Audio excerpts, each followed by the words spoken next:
Okay guys, this is the information from 4.10.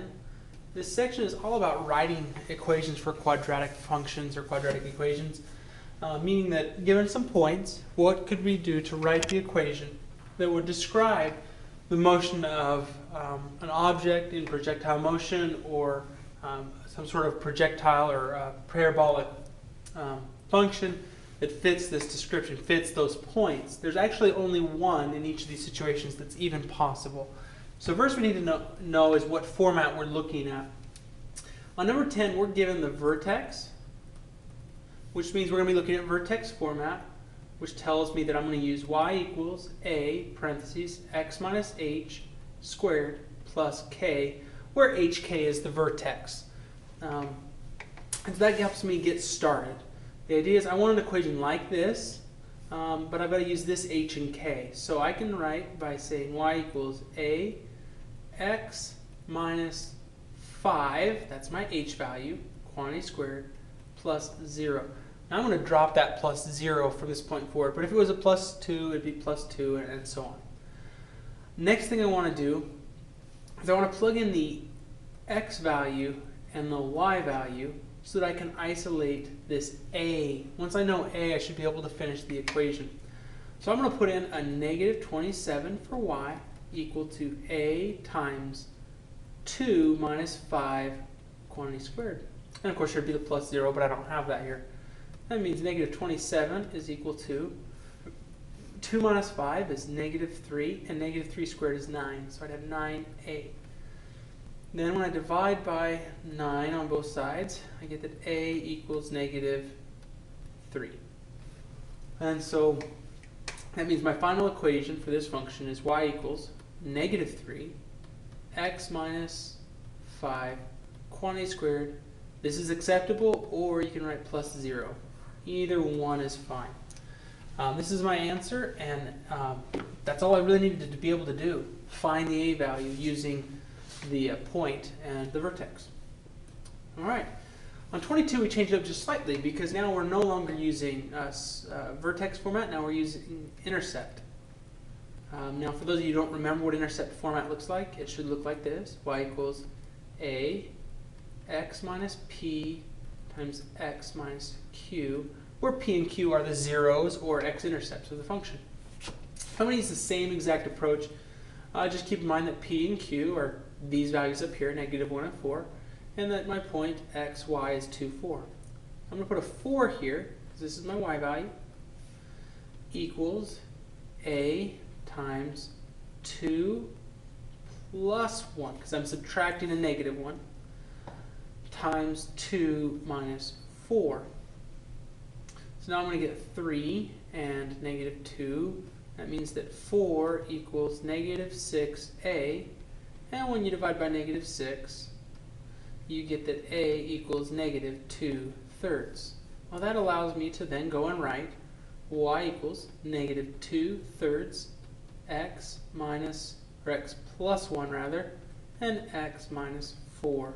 This is the equation that produces that information out of when it graphs. Okay?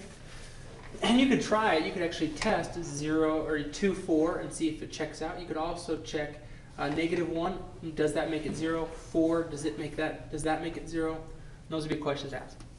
The real kicker is number 32. Now, if you were in class, you know there's ways to use your calculator to do this. But I know that not everybody has a graphing calculator at home, so I'm going to show you how you do this without a graphing calculator. This is in standard form, which is y equals ax squared plus bx plus c. I have 3 points. There's nothing significant about any of them that I know of, so I need to use all 3 in 3 different equations. So my first equation, equation 1, would start with negative 4, because that's my y value, equals, I have to ask the question, what is negative 2 squared? Negative 2 squared is 4, and that times a is 4a. And then b times x is negative 2, so that'd be minus 2b, and then plus c. That takes me to equation number 2. Doing the same process here, I'm going to have negative 10 equals 0a plus 0b plus c. And then finally my third equation, This is a special situation with all these zeros, but we're going to go with it. Is negative 7 equals 9a, because it's 3 times 3 is 9, plus 3b plus c. Now, if you're stuck to a point like this, your first job, of course, is to start working where you can eliminate. Now, one of the first things I notice is this guy. I've got all these zeros in here. If I ignored the zeros, I would have negative 10 equals c. That's an important piece of information. I already know that my equation is going to look something like this. Y equals something x squared, something x minus 10. That's great, but I still need to find my other two values. That means I need an equation where I'm allowed to use c now. It's part of my list of values, but I need to know an equation where I have a with c or b with c. I need to eliminate either my a or my b. If I look at equation 1 and 3,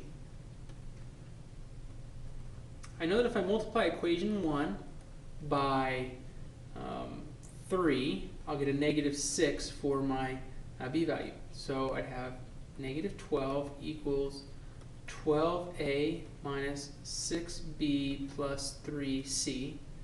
And then equation 3, if I multiplied it by 2, I'd have negative 14 equals 18a plus 6b plus 2c.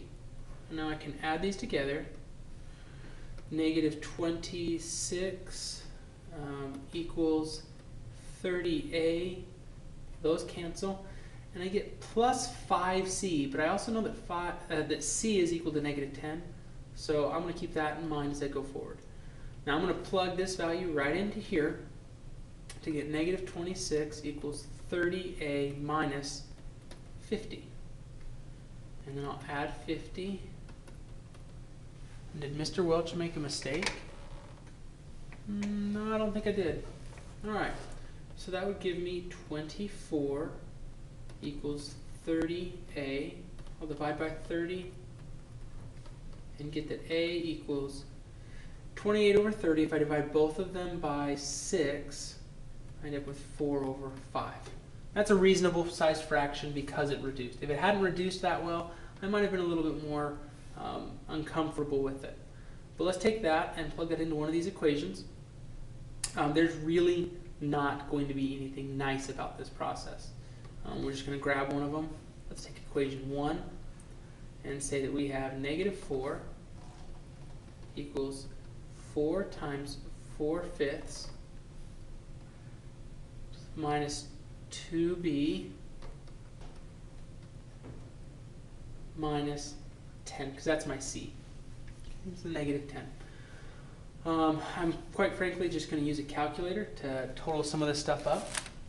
I do some of the multiplication out. 4 times 4/5, okay, this right here is actually 16 over 5. And when I subtract 10 from it, I would get 16 over 5 minus 10 equals a negative 6.8. Of course, I still have the minus 2b. This all equals negative 4. I'll add 6.8. Leave me with 2.8 equals negative 2. B divided by negative 2. And b equals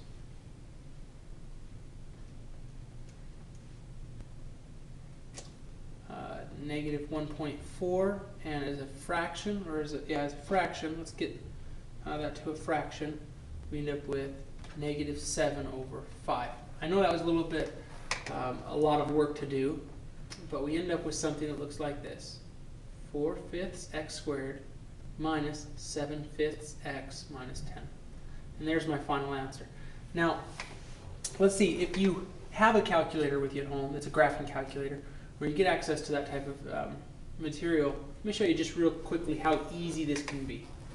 What I'm going to do is I'm going to hit Stat, and I'm going to edit my list 1 and list 2.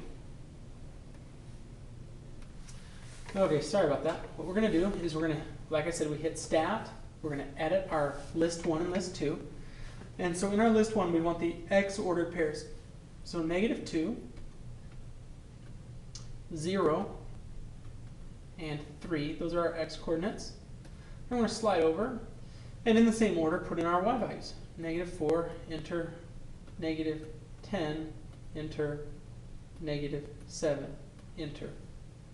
And now we're going to go ahead and quit, go to the main screen.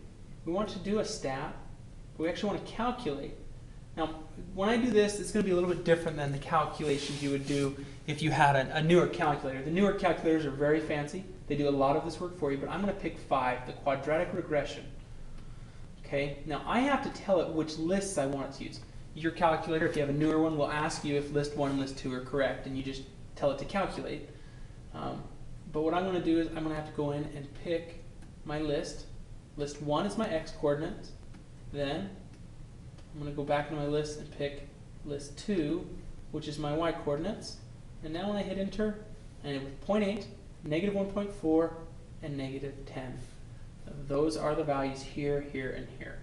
So I was able to do that with almost no work at all, but I'm also able to do it with a lot of work. Either one will work. Make sure that you are prepared for the test, though, with whatever method you're going to use. Good luck.